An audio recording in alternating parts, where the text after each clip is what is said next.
வாங்க நண்பர்களே, கொல்லிமலையை நோக்கி ஒரு பயணம். பாருங்கள், ஒரு 2:30-3 மணி இருக்கும்.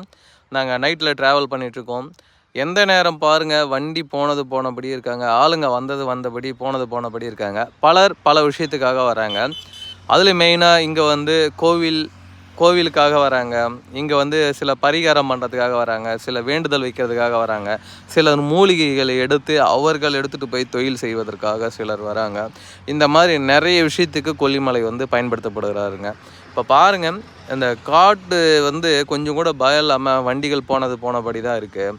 டூ வீலர்லேயும் போனபடியாக தான் இருக்காங்க, கார்லேயும் போனபடியாக தான் இருக்காங்க. ஆளுங்க அந்த அளவுக்கு பார்த்திங்கன்னா கொல்லிமலைனாவே ஒரு மர்மம் நிறைந்த ஒரு பூமின்னே சொல்லலாம். இங்கே சித்தர்கள் அதிகம் வாழ்ந்திருக்காங்கங்க கொல்லிமலையில். ஏன்னா மூலிகைகள் அதிகம் கொல்லிமலையில், அந்த அளவுக்கு மூலிகைகள் ஏராளமாக இருக்குது. மூலிகை காற்றுகள் அதிகம், நல்லா சுவாசிக்கலாம், நல்ல நோய் இல்லாமல் வாழலாம் அங்கே இருந்து.